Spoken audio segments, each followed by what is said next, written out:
When the narcissist begins to pull back. Think about that for a minute. Everyone, if you like the content, please like, subscribe, and share. So the narcissist, you know that they're now trapped in a cycle. They're trapped in a loop, and you too were trapped with them in that loop. You were trying to fix an unfixable relationship. You didn't realize that the narcissist knew what they were doing. You didn't realize that they were slowly, insidiously trying to burn you out of your energy, your time, your mindset, your relationships, your hobbies, your hopes, dreams, futures, everything about you. They're trying to slowly bleed you out. And the narcissist did this methodically. They did it very deliberately, and they did it on purpose. And they knew what they were doing then. They know what they're doing now. And for the rest of their existence, they will know that not only are they a failure and that they are riddled with anxiety, but that they're toxic and that they're going to have fewer and fewer places to hide in the very near future. But when the narcissist begins to pull away, this is something you didn't realize when you were in that relationship. You didn't realize that it does go in a loop, it does go in a cycle, and the cycle is very simply illustrated as this. The beginning of the cycle is when the narcissist is being kind to you, or they're faking adoration, or faking that they care about you. That's what is known as the euphoric stage. You could call it the love bomb, you could call it whatever you want, but it's when the narcissist is having you put your guard down and they're lathering you up for what's about to happen. Second part of the narcissistic abusive cycle is when the narcissist already has their dirty fangs sunken into you. That's the devaluation stage. That is usually the longest part of the relationship, when you were doing whatever you could to get back to the love bomb. But the love bomb wasn't sustainable because it was an illusion. It was a mirage. It was a house of cards. It was the narcissist showing you what would never be. The third part of the narcissistic abusive cycle, of course, is the ending of the relationship. And the fourth part, at times, is when the narcissist attempts to rear their ugly head via a hoover. Never, and I mean never, accept a hoover. Become unhooverable. Get off of the radar of the narcissist. Go no contact today, if not now, when? But when the narcissist was pulling back when you were in that relationship, this was most likely when you were in the devaluation stage. It could have been a little bit in the love bomb too, but most of it happened in the devaluation stage. This is when they knew that you had fallen into the trap. This is when they knew you were committed. This is when they knew everything they needed to know about you at that point. This is when they knew that you were becoming reliant upon them. This is when they knew that the dynamics in the relationship had shifted massively. Instead of what you thought it being 50-50, 50% on the behalf of the toxic parasite, 50% on you. Now the dynamics changed like that overnight, literally overnight. Now the narcissist was fully in control. You didn't have a voice. You were being boxed into a corner of toxicity and abuse and manipulation. You didn't know what was happening, and the narcissist knew exactly what was happening. They didn't just have you on the hook. They had other people on the hook at the same time as you, which would include former sources of supply, maybe even former romantic relationships or budding supply sources that they didn't quite get their claws sunken into yet. What about their kids, their stepkids, or their ex-spouses, or their ex-besties, or the people they used to work with, etc., their neighbors? You see, the narcissist gets supply 24/7. This is what they need. That's why they're always on the go. That's why they can't sit still, and that's why they're usually on their smartphones.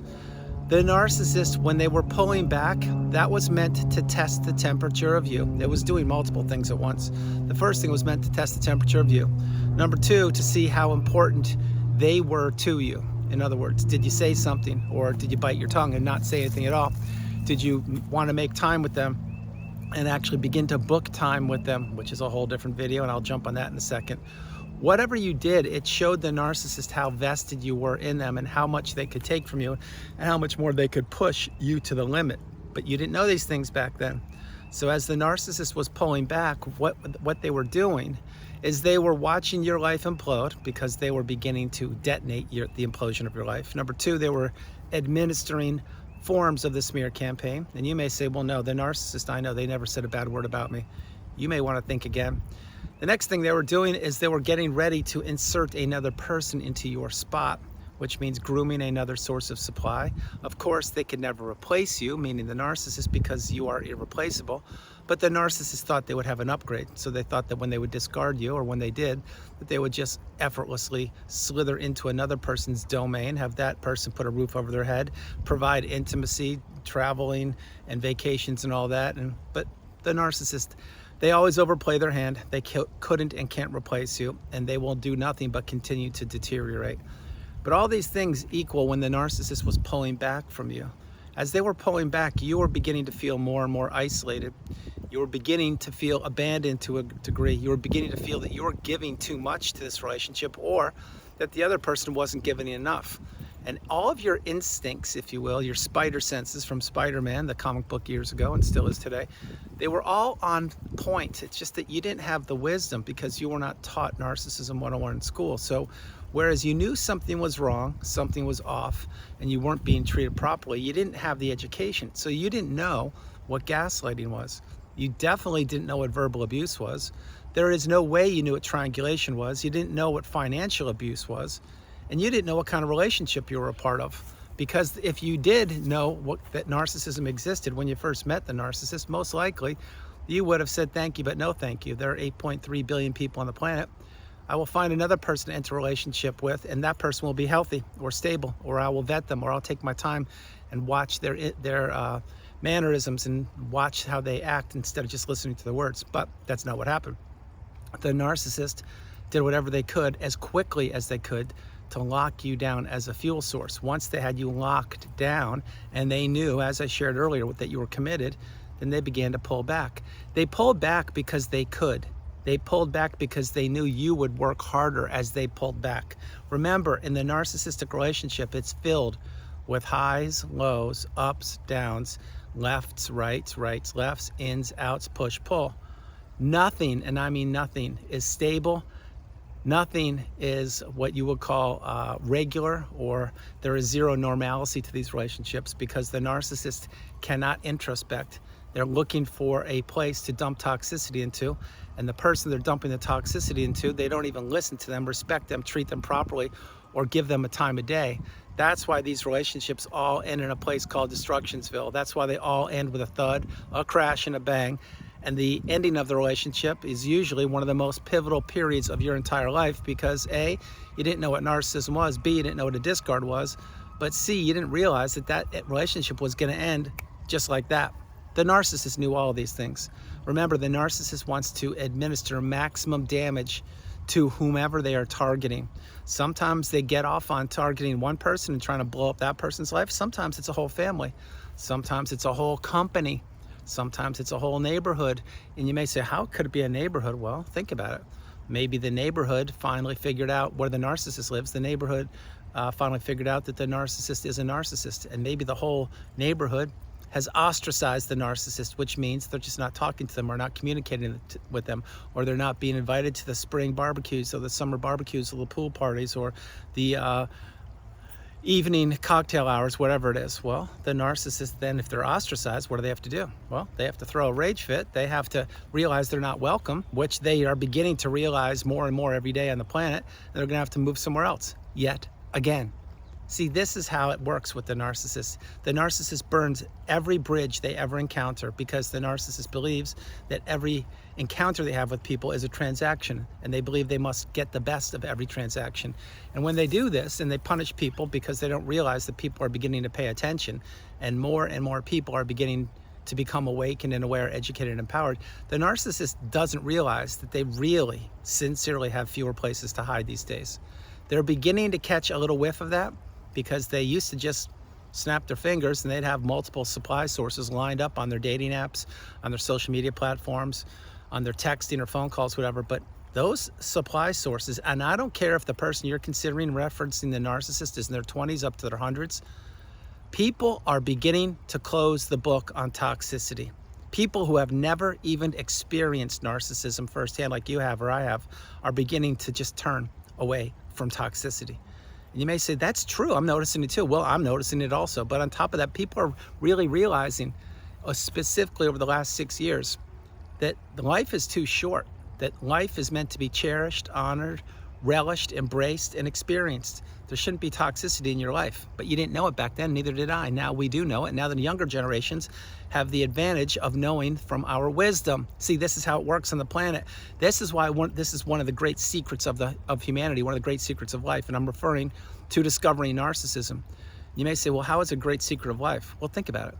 It was hidden in plain sight. You didn't even know about it, neither did I. Now that you do, and very few people still understand it, you have one of the secrets of humanity that was kept under wraps for eons. You weren't supposed to figure it out. You were supposed to either be not with us on the planet, and I'm sorry to say that, but I almost ended myself on January 6, 2021, but I didn't.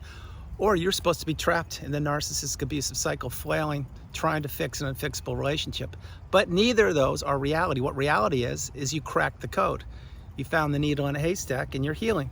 As you're healing, you're getting stronger. As you're getting stronger, the narcissist is getting weaker. As they get weaker, clarity arrives in your mind. The clearer your mind gets, the less they matter to you. The less they matter to you, that's one less place that they can slither off to in the future. See, when you do your part, as I've done my part, those are two less doors that the narcissist has an opportunity to rear their ugly head and approach. If we all did our part, bingo, the narcissist would be dished out on that island of toxicity, and they would all go there. You know why? Because there'd be no place else to go, because no one else is giving them the time of day. Now, is that really going to happen? No. Is that an example? No, it's just an illustration to see if you're still paying attention to the video, and you should be, because the narcissist is everywhere. They know what they're doing, and they know when they're beginning to pull back. It's another way they test people. When they pull back, if people do nothing, then the narcissist is realizing a couple things. Maybe they're not that important. Or B, maybe they're figuring it out. Or C, maybe another narcissist has their grubby little fingers in that person. Or D, maybe they actually are researching who I am.